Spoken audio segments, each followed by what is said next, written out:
ماما يا ماما، انتي ممنوعة من الحركة. ايه اللي قومك من السرير؟ قايمه اشوف الساعه كام، قايمه اشوف بسلامة ابوكي ما شرفش ليه لحد دلوقتي. طب اندهيلي يا ماما وانا اعمل لك اللي انتي عايزاه. يعني انت اسم الله اللي عدله؟ ليه يا ماما؟ هو انا غلطت في حاجة لا سمح الله؟ ما في مره طلبت منك حاجه الا وعملتي بتذاكري يبوسك بقى شبرين. انا؟ طب ده انا لو طلبتي عيوني يا ست الكل ما تأخرش عليكي. كلي عقل يا بت كلي. عايزه تداري على تاخير الميعاد لابوكي؟ ما انت وهو بتكرهوني انا عارفه، عايزين نموت عشان ترتاحوا مني ومن عيايا، لكن لا، ده بعدكم انتوا الاتنين على قلبكم الطالون. طب يا ريت 100 سنة كمان يا ماما، بس بصراحة بقى انتي ظالمة بابا. ما تدافعيش عنه يا بت، ما تفوريش دمي لحسن وربنا العزيز. طب بس يا ماما، بس هدي نفسك يا حبيبتي، انتي اعصابك تعبانة. قوليها بصراحة، مجنونة؟ هو ابوك اللي طلع عليا كده؟ طيب يا حامد بس لما تيجي. اسمعي يا ماما، خليكي قاعدة معايا هنا سليني وانا بذاكر. قصدك معطلاكي عن المذاكرة؟ هي دي النغمة اللي انت زلاني بيها؟ كان انتهى عمري يوم ما زنيت على دخولك الجامعة. لو عايزاني اسيبها يا ماما اسيبها. بتتريقي وحياة ابوكي؟ طيب هخليكي تسيبيها بجد يا بنت حامد. وادي كتبك وكشاكيلك كمان. ماما يا ماما، ايه ده؟ ما تقوم بينا يا سحام نروح، القهوة قربت تشطب. ادي احنا قاعدين يا فتحي. يا راجل قوم عشان الست ما تقلقش عليك. ما زمانها قلقت واللي كان موشح كل ليله في انتظار يا اخ. حتى لو روحت بدري، حتى لو ما خرجتش كل الحكايه تقلب الاسطوانه على وش تاني. استحملها يا سي حامد، استحملها، صاحبة عيا. اصل القلب والاعصاب مرضين حملهم تقيل. يا راجل يا راجل، دولولاش بنت خالتها نعمه شايفه مصلحتنا كان البيت اتقفل. الحقيقة لو اختها ما تعملش اللي بتعمله نعمة. طول ما هي معاها شغلها عن الخناق، واول ما تمشي تفضلي بقى وفين يوجعك خناق. وهي بتمشي الساعة كام؟ بعد العشاء الساعه 10. ايه حس كده يبقى لازم نقوم. اسمع، متأخر عليك خناق 3 ساعات. اهلا وسهلا يا حضرة الاستاذ، اهلا وسهلا. وجاي على نفسك ليه؟ ما لسه بدري يا قلبك القاسي، قدر على فراقها بدري كده. هي مين دي يا رجاء؟ حبيبة القلب يا سي حامد اللي عايزنا نموت عشان تتجوزها. تاسع يا شيخة، كفايه اوهام بقى. عايز تخليني مغفلة لحد ما تخش عليا بيها؟ ممكن نأجل الحكايه دي بعد العشاء، اصل واقع من الجوع. مفيش عشاء، اتفضل روح اتعشى عندها. اللهم طولك يا روح. اظهر على حقيقتك كده، مش طايق تسمع صوتي طبعا، مش طايق تكلمني. بذمتك اللي انت بتقوليه ده دبش ولا كلام؟ الله، ايه ده؟ ايه الورق المرمي على الارض ده؟ ساميه، ساميه، ايوه يا بابا. ايه كوم الورق اللي على الارض ده؟ مين عمله؟ لا ابدا يا بابا، ده اصل الحكايه يعني اه شويه كتب وكشاكيل قديمه زحمه مكتبي، قلت اخلص منها حالا حلمها من هنا يا بابا. يا برودك يا دي البيت. لا يا سي حامد، دول كتبها وكشاكيلها بتوع السنه دي، ومش ههنيها قليله الادب دي على ورقه تبص فيها. عايز ايه؟ وريني انت وهي هتعملوا ايه. كفايه بقى، كفايه بقى وارحمينا. مش مكفيك اللي بتعمليه فيا؟ دورت على البنت كمان؟ بابا عشان خاطري يا بابا ما تزعلهاش. الازمه هموت، قلبي هي يا ماما. ذنبي في لا رقبتك حول يا ولا حامد، قوه الا بالله. ان مت ذنبي في رقبتك. ماما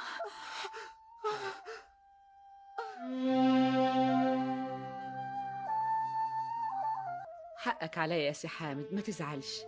إن كانت غلطت فيك امسحها فيا أنا. لا هي اول ولا اخر مره يا ست نعمه. خلاص من هنا ورايح مش هيحصل منها كده تاني. يا اخي ده ايه ده طبع يا ست نعمه، واللي خد على طبع ما غيروش. وإذا كنت هقعد معاكوا هنا على طول، إلا إذا كنت حضرتك ترفض. انا ارفض؟ حد يرفض راحته؟ بعد الأزمة الأخرانية أنا اتفقت مع أمي وأخوي على القعاد عنده. ربنا يسترك يا ست نعمه، ربنا يديكي من افعالك. يلا انزل بقى يا سي حامد، العب لك 10 طاولة على القهوة، انزل سلي نفسك. انت بتقولي انزل؟ أيوه. وهي مش هتزعل؟ هي عليا انا مش مصدق وداني بقى. انا هنزل من غير خناقه؟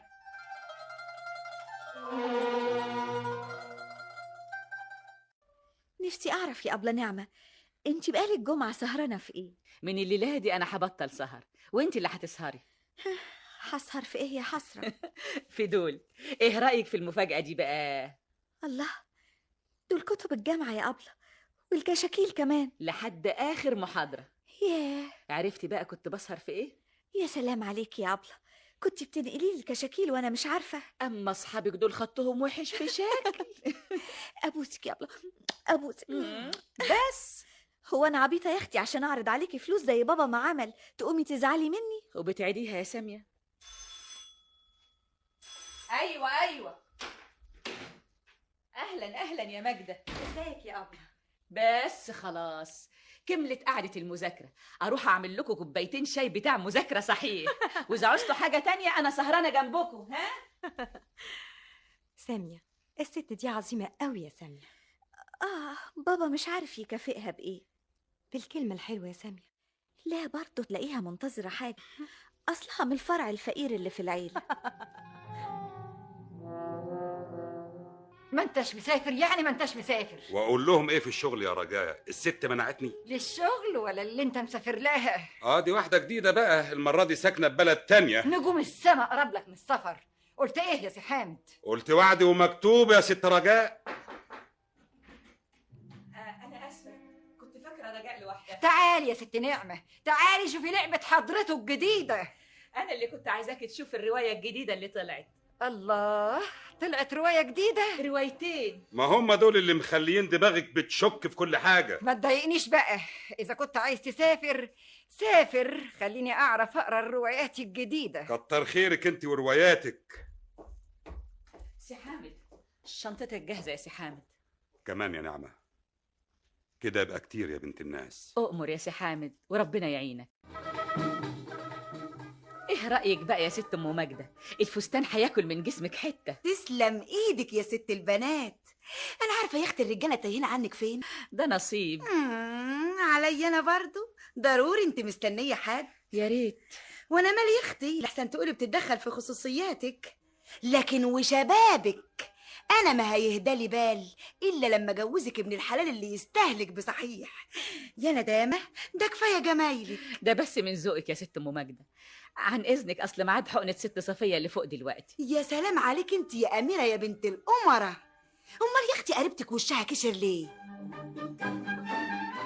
ما يغضب ولا ينفلق؟ بس ده ما اتغداش وخرج غضبان. إن شاء الله مع إنه كل. فيها إيه يعني لما خدت منه الفلوس من غير ما أقول له؟ إيه؟ لا برضه محرجة قدام الناس. ده أنا كنت عايزة أحرجه قدامها. ثم أنت مالك بتعرضيني ليه؟ ها؟ بتعرضيني ليه؟ انا أنت فورتي دمي، خليتي ضغطي علي، بتدافعي عنه ليه؟ ها؟ اتكلمي. ايه يا ماما يا حبيبتي، مالك بتزعقي ليه؟ لازم أعرف الهانم دي بتدافع عنه ليه؟ هي جت لي أعصابي، جسمي كله بيترعش، بتدافع عنه ليه؟ ايه ده يا ابله، انت جايه تسليها ولا تنرفزيها؟ سامية. انا ما اسمحش لحد ينرفز ماما، اظن واضح يا ابله. واضح يا سامية. واحنا مالنا ومال الناس يا ماما؟ جاتك قرصه؟ دايما سادة نفسي يا بنت. امال عايزاني اتكلم على ايه؟ على حالنا يا ماما، على مصلحتنا. والنبي يا ماجدة يا بنتي قابلتك نعمة صعبانة عليا. تاني؟ اسكتي، مش سمعت ان ست رجاء اتخانقت معاها امبارح حتة خناقة الرب السما؟ كل القرايب بتتخانق يا ماما وبعدين بيصطلحوا. بقى تبقى هي خدماهم بعينيها وهم مش مقدرين، مش تامر فيهم ابدا وعايزاني اسكت. اذا كانت هي ساكتة عاجبها، نتحشر احنا ليه؟ لا برضو يا بنتي لازم ننورها، نفتح عينيها. بنت خالتها صحيح، لكن انا عارفاها اكتر منها. اللي يأذيها زي اللي يوضيها، لابد تلوشه بلسانها. اعوذ بالله. مش هتتعشى يا سي حامد؟ انت صاحيه لحد دلوقتي يا نعمه؟ ده واجب برضه، استناك على ما ترجع، يمكن تعوز حاجة. عمرها ما عملتها. عمرها يا نعمه ما سالتني ناقصك حاجه، يلزمك شيء حتى ولو بالكلام بس. معذورة يا سي حامد، انت أدرى الناس بمرضها وأعصابها. طول عمرك يا رضا وانت كده. سي حامد. غصب عني يا نعمه. البني ادم منا له طاقه، له قدره على الاحتمال، بعدها ما يقدرش. انت طلبت حاجة وانا اتأخرت عليك يا سي حامد. يا نعمه، اعتبرني أختك. حد يتكسف يطلب حاجة من أخته؟ يا بخته يا نعمه، يا بخته. هو مين؟ اللي حكوني من نصيبه. وبعدين يا سي حامد. الله الله، محمود انا نايمه وانتوا واقفين هنا تهزروا وتضحكوا. رجاء بس خراسي، هي حصلت السهر لحد وش الفجر. مستغفرني حضرتك، مستحمرني، لكن الله ربنا الله. كشفكم. انا ما اسمحلكيش يا رجاء. كفايه بقى تمثيل وحركات. تسمح لي بايه يا سيد الرجاله؟ ها، ما انكشف ستركم وغدركم خلاص. يلا يلا من قدامي، مش عايزه اشوفكم هنا، مش عايزه اشوف. قلبي أسف. خير يا دكتور، ارجوك تطمني. أنا آسف يا سيد، المرة دي الست حالتها خطيرة. أنا عملت اللي عليا وربنا فضله كبير. يعني ايه يا دكتور؟ مرحلة الخطر الليلة دي، وبكرة لو عدى يمكن يبقى فيه أمل.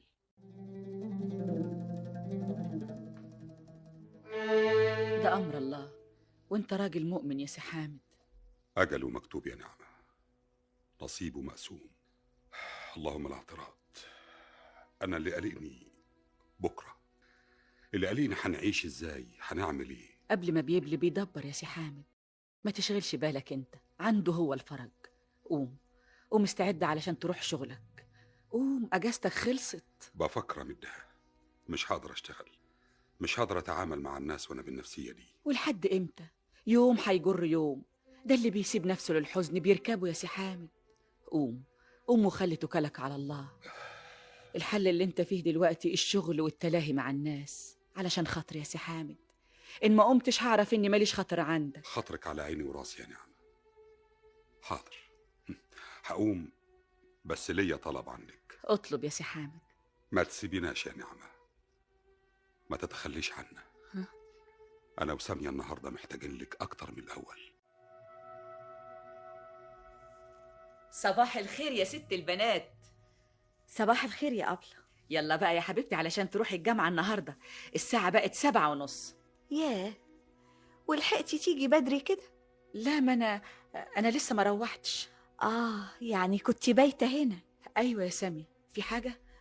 لا أبدا. فيها إيه يعني؟ مش أنا يا سامي، أنا قلتلك المحاضرات اللي فاتت أيام العزا. مالك ساكتة ليه يا سامية؟ تاني مرة يا أبلة ما أحبش حد يجهز لي حاجتي، أنا أجهز حاجاتي بنفسي. كان قصدي أساعدك. متشكرة، مش عايزة مساعدة من حد. ساميه، ساميه، انت فين يا ساميه؟ أنا هنا يا بابا، أصلي بغسل قمصان حضرتك. ايه ده يا ساميه؟ لا لا لا يا بنتي، لا لا، الاجهاد باين عليكي.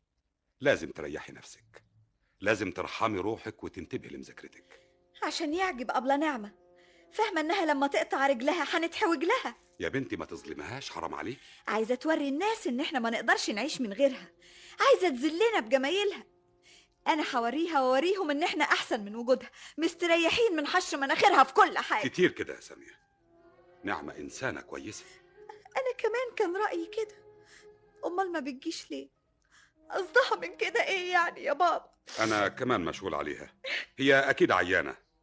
ما تزعليش يا ستي، ليكي عليا أنزل المغرب أروح لها أطمن عليها على الأقل. لا لا يا بابا، ما تروح لهاش حضرتك. ما أروح لهاش ليه يا سامي؟ أنا اللي هروح لها يا بابا. أنا وبابا زعلانين منك يا أبلة، 10 أيام ما تطليش علينا فيهم. غصب عني يا سامية، انت بنفسك قلتيها. انت أشجع من كده يا أبلة نعمة، ولا يهمك الكلام، يقولوا اللي يقولوه، هم مالهم ومالنا. واحدة قريبة ماما وقاعدة في البيت بعد ماما ما ماتت. مش معقول أقعد طبعا. بتقضي معانا طول النهار، بتزورنا، يتدخلوا ليه ويقولوا بتيجي لمين مدام قريبتها ماتت؟ ربنا يكافئ كل حي على قد ظنه. طب يلا معايا. مش وقته يا سامية، لما يهدى الكلام أبقى أجي. انت ما يرضيكيش اللي سمعتيه عني، انت عارفاني كويس يا سامية، دافع عني. وربنا أنا زعقت لهم. ابقي سلمي لي على بابا. بقول ايه يا أبلة، لو بابا جالك ما تقوليلوش حاجة عن الكلام ده، أحسن بعدين يزعل ويحقن في نفسه، وأنا عارفة إنه غالي عليكي زي ما هو غالي عليا. توعديني يا أبلة؟ أوعدك يا سامية، أوعدك. تصور يا بابا، تصور أبلة نعمة بتقولي إيه؟ بتقول قريبتي وماتت، حاجي لمين؟ أقول لها ليا يا أبلة أنا وبابا، تقولي لا، أبوكي دلوقتي راجل عازب، عايزة الناس تقول عليا إيه لما أخش بيت واحد عازب. وانت رحت فين؟ ما انت في البيت. قلت لها يا بابا مفيش فايدة. تقول لي لا، سمعتي، أنا واحدة بخاف على سمعتي. مش معقول نعمة تقول كده. إيه، مش مصدقني يا بابا؟ تعبان يا فتحي، البيت كله متلخبط من غيرها. روح لها يا أخي، روح لها شوفها ما بتجيش ليه. رحت لها ما خدتش منها عقد نافع. غريبة. أنا متوقع خوفها من كلام الناس، برضو أصبح الوضع غريب يا فتحي. والعمل إذا كنتوا محتاجين له؟ محتاجينها دلوقتي أكتر من أي وقت فات. اسمع، أنت بتستريح للست دي؟ عمري ما استريحت لحد قدها. وسامية بتحبها؟ نعمة شايلاها من على الأرض شيل. يبقى مفيش غير حل واحد، اتجوزها. إيه؟ اتجوزها. مش معقول يا فتحي، أنا أتجوز نعمة؟ ما تتسرعش في الرد، فكر بعقل شوية. تتجوزها؟ تتجوز قبل نعمة يا بابا؟ عشان نقدر نعيش يا سامية. لا يا بابا، الناس تقول علينا ايه؟ يقولوا اللي يقولوه، وانا هعمل حاجة تغضب ربنا؟ انا هتجوزها يا سامية، البيت لازم له واحدة محل والدتك تباشر حياتنا. بس يا بابا. سامية، فكري شوية وبعدين ردي عليا. فكري في مصلحتنا، في مصلحتك انت قبل مصلحتي. يا بابا مش عايزة تفكير يا بابا، الجوازة دي لا يمكن تتم. بيقولوها في الأمثال، السكوت علامة الرضا. بصراحة يا سي حامد، طلبك ده قصدي يعني مفاجأة بالنسبة لي. ويا ترى مفاجأة كويسة ولا تغم؟ سي حامد، ربنا وحده يعلم معزتك عندي ومعزة سامية قد ايه. يبقى التردد في القبول ليه؟ لأسباب كتير غير كده. هتقولي كلام الناس، أنا ما يهمنيش من مخلوق ما دام ضميري مستريح. ما تنساش ان احنا عايشين بينهم. لو وافقتي مش عايز حد أعيش معاه غيرك، نقفل بابنا علينا وناخد سامية تحت جناحنا، واللي يتكلم يتفلق. ده ال40 ما بقالوش أيام يا سي حامد، يعني مش وقت كلام زي ده. أنا بس اللي أعرف مصلحتي ومصلحة بيتي، أنا بس اللي حدد ده وقته ولا مش وقته. نعمة، أنا حاولت أتعود على غيابك، ما قدرتش، ما عرفتش قيمتك إلا بعد ما بعدت عن البيت. ماليش أمل في الدنيا غير موافقتك على الجواز يا نعمة. محتارة يا سي حامد. بصراحة كده الواحد يعني مكسوف يقولها، أنا اكتشفت إني بحبك. سي حامد، أحلى وقت بعيشه وإنت جنبنا، أجمل مرة بسمع اسمي لما بتقوليه إنت. ما بحسش بالسعادة إلا لما بيكوني قدام عينيا. ايه ده كله يا سي حامد؟ ده انت قربت تبقى شاعر. ما تغيريش الكلام يا نعمة. قلت إيه؟ وحياة سامية يا سي حامد ما تكذب عليا، سامية رأيها ايه؟ سامية أصلها يعني غرضي بقول يعني إنها لسه صغيرة ولسه يعني. أنا عارفة يا سي حامد، ما تتلجلجش، سامية لا يمكن هتوافق على حاجة زي كده. اسمع كلامي يا نعمة يا بنتي، أكبر منك بيوم يعرف عنك بسنة. كل اللي بتقوليه بيدور في فكري، هو اللي قلقني ومخليني مش قادرة أوافق. إيه؟ توافقي؟ أنا مش صغيرة يا ماما، أنا عديت 30. بكرة يا بنتي يجيلك العدل. مش هيكون أحسن من سي حامد. سي حامد بقى أول بختك يا نعمة يكون متجوز وعنده عروسة قدك. لا يا نعمة، لا يا بنتي. وليه لا يا ماما؟ عاقل وكامل وشاريني، عيبه إيه؟ طيب اعملي اللي انت عاوزاه، بس لو وافقتي قلبي هيكون غضبان عليكي. اطمني يا ماما، حاجات كتير عندي أنا غير اللي بتقوليها هي اللي هتخليني مش هوافق. عندك حق يا أختي، تخش عليه الدخلة دي، رجالة غدارين ملهمش أمان. طب يستنى لما مراته تتم السنة. والنبي بنت رخرة، وهو ماله يا شيخة؟ هي اللي تنشك اللي كعبلته. الراجل مجروح بعد مراته ما ماتت، اتشعلق فيها. شوفي يا اختي البت الساهية، اتاريها كانت باصه لبعيد واحنا فاهمين انها انسانه. خايفة يا ماجدة، خايفة قوي. انت يا أبلة نعمة تخاف تحتار؟ ده أنا بعتبرك مثل في العقل والحكمة يا أبلة. علشان كده مش قادرة أوافق يا ماجدة، متوقعة حاجات كتير هتحصل لو تم الجواز. طبعا هتحصل حاجات كتير، ما قلتش لأ، لكن عارفة إنك قدها وقدود. وما دام الغرض نبيل الواحد ما يهموش حد. مش ده كلامك يا أبلة؟ كان كلامي. أبلة نعمة ما تقولش حاجة مش مقتنعة بيها. ومين قال إني مش مقتنعة بيه؟ لو مقتنعة بيه وافقي يا أبلة، كلنا محتاجين تكوني جنبنا. أنا كمان يا أبلة ما أقدرش أستغنى عنك. ده من ذوقك يا ماجدة. أبلة لازم تعرفي إن سامية ما بتروحش الكلية علشان تشتغل في البيت. سامية مش صغيرة وتعرف المصلحة فين. من قلبك يا أبلة؟ مش عارفة يا ماجدة، لا مش من قلبي، بس هي عايزة كده. ما تتكلمش يا سي حامد، ماجدة قالت لي على كل حاجة. ألف سلامة ليك، ألف سلامة. 15 يوم جزا قطعوا ظهري يا ست نعمة، واللي كمل عليا سقوط سامية في الجامعة. فداك 100 جزا، وسامية إن ما نجحتش السنة دي تنجح السنة الجاية إن شاء الله. الواحد بيقول خطوة لقدام يا نعمة، صدق اللي قال إيد لوحدها ما تسقفش. بس خلي بالك أنت من صحتك، ومصيرها تروق وتحلى. مش هتحلى إلا بحاجة واحدة في إيدك يا نعمة. شايفة حالنا بقى إزاي؟ عيان ومرمي في السرير، مغضوب عليا في الشغل. البنت هتعيد السنة، صحتها عدمت أكتر ما هي عدمانة من يوم ما طلعت النتيجة. عايزة يحصل لنا إيه أكتر من كده عشان قلبك يرق علينا؟ كده برضو يا نعمة تروحي من غير ما تشوريني؟ مساكين يا ماما، حالتهم تصعب على الكافر، غلابة حقيقي. الغلابة لهم رب. لازم حد يقف جنبهم، لازم حد يساعدهم في المحنة دي يا ماما. أنا قررت أتجوز حامد.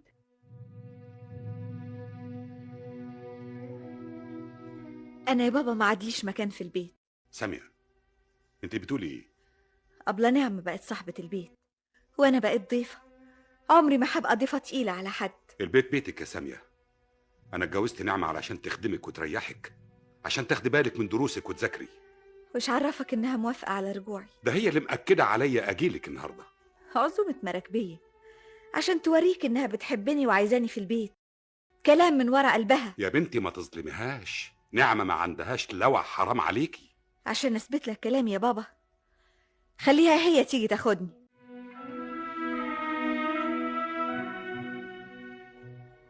انت بتضحكي على نفسك ولا عليا يا أبلة؟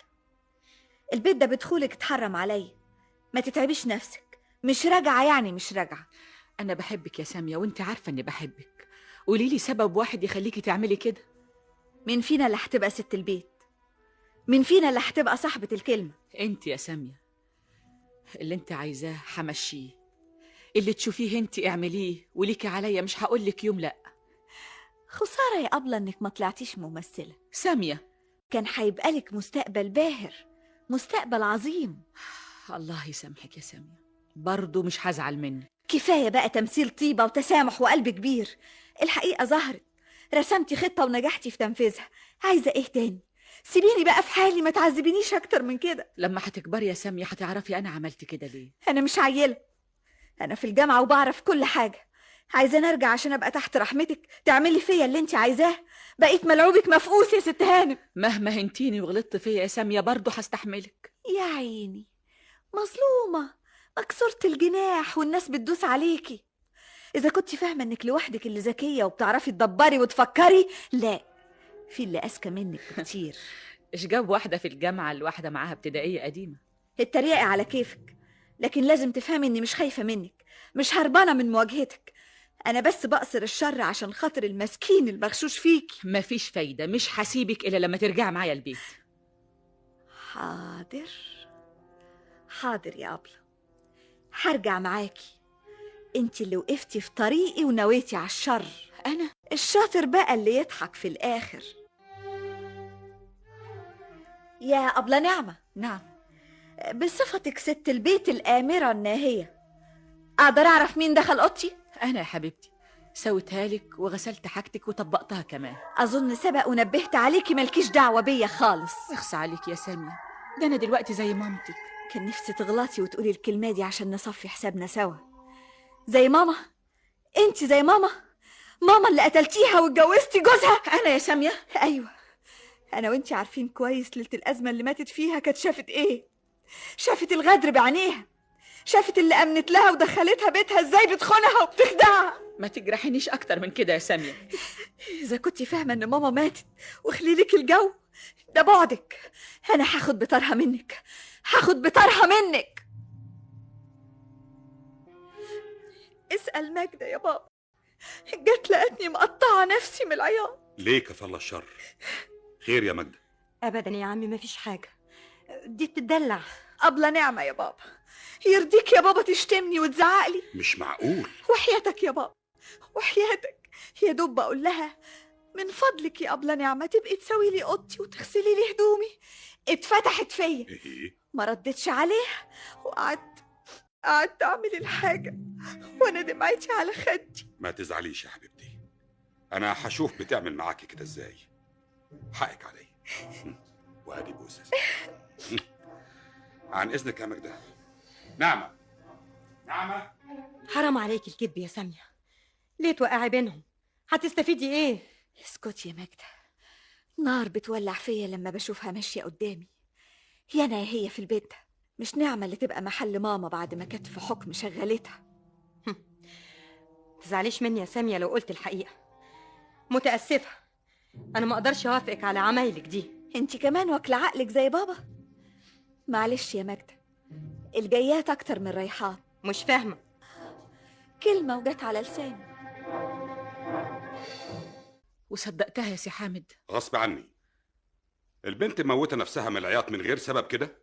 لله في لله. دي سامية في عينيا يا سي حامد، معقول أنكد عليها ولا أزعلها؟ اهو حصل. تقدري تفهميني ازاي تعملي كده؟ لازم تعرفي كويس ان سامية غالية عندي وما استحملش حد يمسها بكلمة. سي حامد، انا كنت فاهم ان جايب لها مش مرات اب. خلاص خليك قاعد وبلاش تنزل القهوة علشان تشوف بنفسك. بلاش تنزل القهوة. نفس الكلام، نفس النغمة. يظهر الكلام الحنين بتاع زمان كان جر رجل، وبعد ما دخلت الشبكة بنتي على حقيقتك زيك زيها مفيش فرق. مش بنت خالتها؟ أنا ما عملتش حاجة تستاهل ده كله يا سي حامد. عندك حق، أنا اللي استاهل، أنا اللي جبته لنفسي.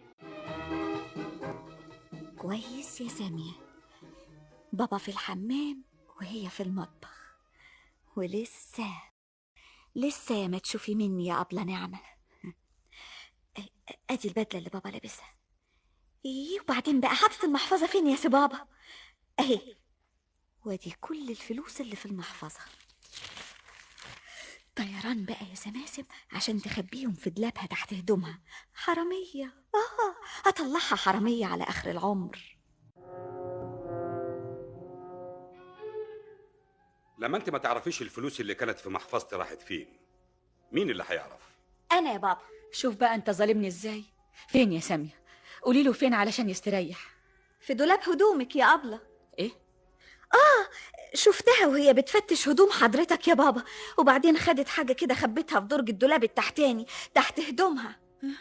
الكلام ده حصل يا نعمة؟ سكت ليه ما بترديش؟ لانه ما حصلش. المية تكدب الغطاس يا بابا، اتأكد حضرتك بنفسك. وهتاخدي ايه من عمايلك دي يا سامية؟ حرام عليكي تخربي عليا. الله، انت عايزة تتخانقي معايا وبس؟ الحق يا بابا، الحق، أبلة عايزة تمسك فيا عشان قلتلها. الفلوس اهي يا نعمة، في دلابك مطرح ما قالت سامية.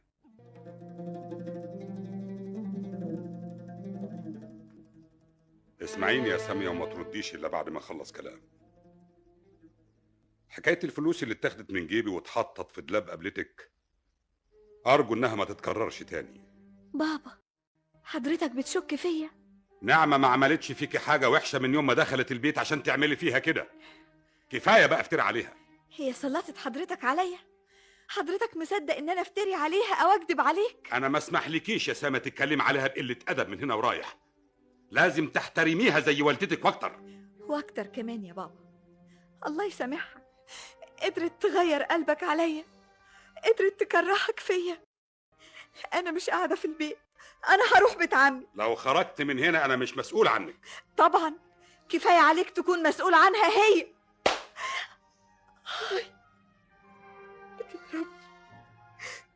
بتضربني يا بابا، بتضربني عشانها.